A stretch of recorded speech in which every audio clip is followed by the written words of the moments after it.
Police મારતી વખતે ત્યાં હાજર હતા. રિમાન્ડ આપ્યા તેની પહેલાં આ જ સંજયભાઈ જે ડિસ્ટ્રિક્ટ સુપ્રિન્ટેન્ડન્ટ ઓફ પોલીસ છે, અમરેલીના વડા છે પોલીસના, એમની જવાબદારી છે કે અમરેલીની પોલીસ એ કાયદાની મર્યાદામાં વર્તે. એની જગ્યાએ એમણે પ્રેસ કોન્ફરન્સ કરી તેમની ઓફિસમાં અને આ 4 નિર્દોષ કથિત આરોપીઓને એમની પાછળ ઊભા રાખી અને એમની ડિગ્નિટી, એમની મર્યાદા અને એમનો વિવેક કે જે બંધારણ એમને આપે છે એનાથી તેમને વંચિત કર્યા.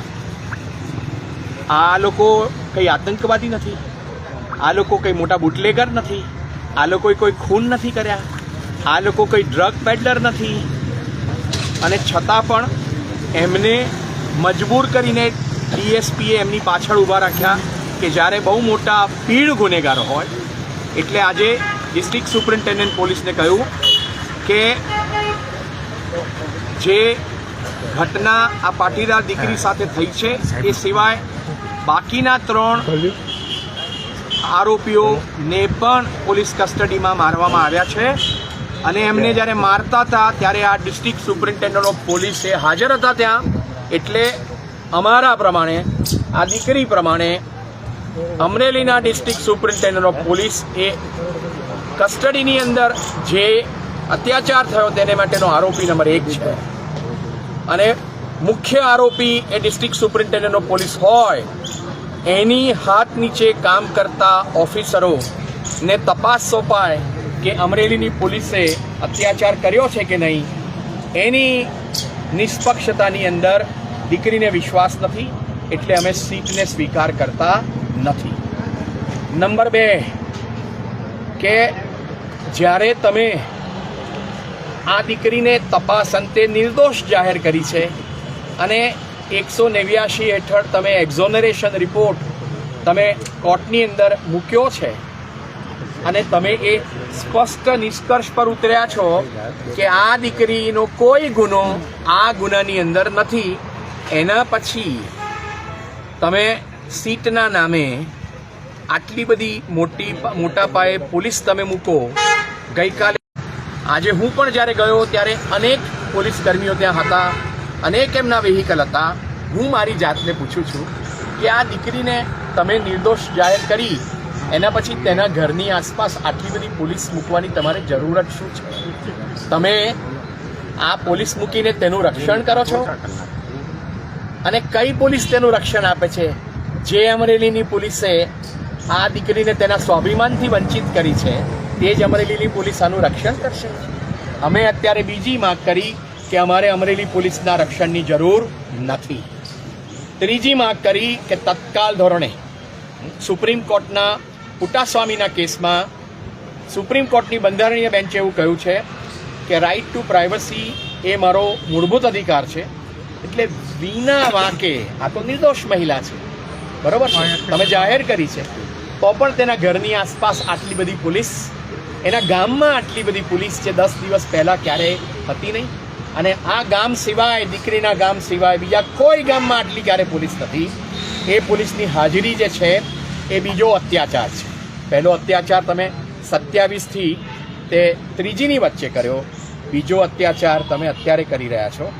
અને અમરેલી પોલીસને આ દીકરીના ઘરથી અને આ દીકરીના ગામથી દૂર કરવામાં આવે, કારણ કે તમારી હાજરી એ મારા માનવીય હકો અને મારા મૂળભૂત અધિકારોને બરતરાફ છે, એટલે એ લઈ લો.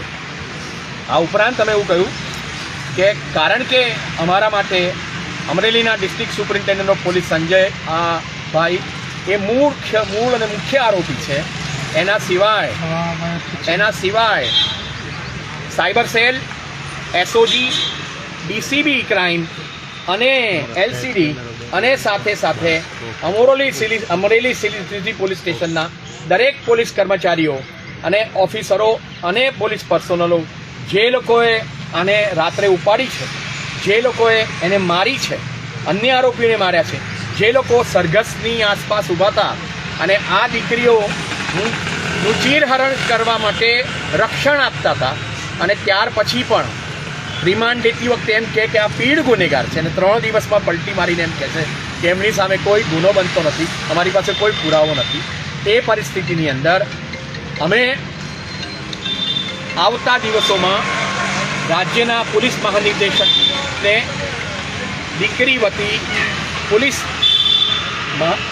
ડિસ્ટ્રિક્ટ સુપરિન્ટેન્ડન્ટ ઓફ પોલીસ અને અમરેલીની આ 3 અને 4 વિભાગોની સામે દરેક પોલીસોના જ્યાં સુધી નામ હોય તે લઈને અમે FIR પડાવવા માટે જઈ રહ્યા છે. બીજી અમારી માંગ છે કે IG કક્ષાના IPS ઓફિસર એ નિષ્પક્ષપણે તપાસ કરે, કારણ કે અમારા મત મુજબ અમરેલીના પોલીસ અધિક્ષક એ મુખ્ય ગુનેગાર છે આ દીકરીના માનવ અધિકારો અને બંધારણીય અધિકારો લેવા માટે, અને એની સાથે જે તહોમતદારો પકડાયા છે એને પણ બેરહેમીથી માર્યા છે તેને માટે, અને બાકીના પોલીસ એટલે IG કક્ષાની તપાસ સોંપવામાં આવે. એના સિવાય નીચેના કોઈ પણ ઓફિસરની તપાસ અમને સ્વીકાર્ય નથી. આ ઉપરાંત ગુજરાત હાઈકોર્ટે આની પહેલાં એવા આરોપીઓને શહેરમાં સરઘસ ચલાવી અપમાન માટે, હાથકડી પહેરાવવા માટે, દોરડા બાંધવા માટે અને કસ્ટડીમાં મારવા માટે આ પ્રકારના જ્યારે ગુના બન્યા છે ત્યારે દેશની સુપ્રીમ કોર્ટ અને ગુજરાત હાઈકોર્ટે એવા ચુકાદા આપ્યા છે કે જ્યુડિશિયલ ઇન્ક્વાયરી થવી જોઈએ, એટલે નિષ્પક્ષતાનો પ્રશ્ન ક્યાંય ના રહે. અને અમે પણ ગુજરાત હાઈકોર્ટની અંદર આવતા 2 દિવસમાં સબસ્ટેન્ટિવ પિટિશન કરવા જઈ રહ્યા છે, જેમાં અમારી માંગ છે કે અમારે પોલીસની કોઈ તપાસ જોઈતી નથી, અમારે ડિસ્ટ્રિક્ટ અને સેશન્સ જજની જ્યુડિશિયલ ઇન્ક્વાયરી જોઈએ છે.